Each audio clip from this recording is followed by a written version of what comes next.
कार्यकर्त्यांची ही भावना आहे. कार्यकर्त्यांना वाटतंय की प्रमुख मुद्द्यांवरती त्यांनी भाष्य करावं आणि ते हे सगळे प्रश्न सोडवू शकतात. दरम्यान गेल्या काही दिवसात इतर मुद्द्यांसह राजकीय परिस्थितीवर केलेलं भाष्य पुन्हा एकदा बघूया काय म्हणाले ते. गुढीपाडव्याचा मेळावा आहे.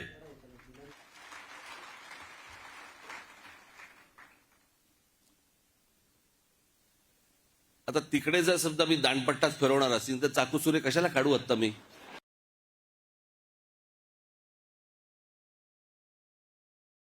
आमच्या बाळा नांदगावकर इथे त्या ह्याच्यातनं घेऊन आले काय ते छोट्याशा कमंडलू मधनं पाणी घेऊन आले. म्हटलं मी नाही पिणार.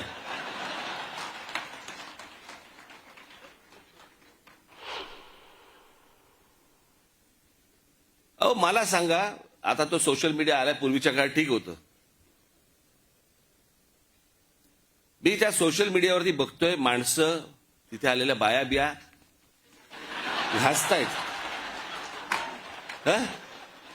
आणि बाळा नांदगावकर साहेब गंगेचं पाणी कोण पिईल ते पाणी. खोक्या बाई काय घेऊन बसले, आपली विधानसभा भरली आहे.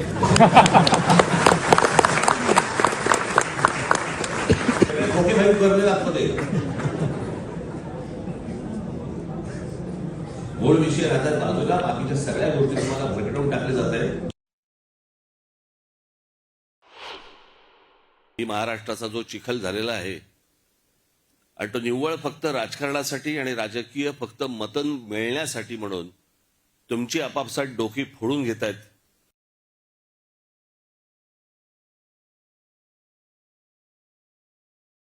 फेरीवाले तरी असतात, आपले कष्ट काम करत असतात, कष्टाने काम करत असतात, कष्ट घेत असतात.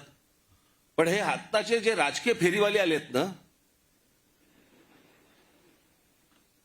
असे फेरीवाले माझ्या पक्षात नाही, आपल्या पक्षात नाही आहेत. आज या फुटपाथवर तिकडनं कोणी डोळा मारला की त्या फुटपाथवर हे असले राजकीय फेरीवाले आपल्याला नाही उभे करायचे आहेत. आपल्याला जे बांधायचंय, आपण खणखणीत दुकान बांधू, फेरीवाले नाही होणार.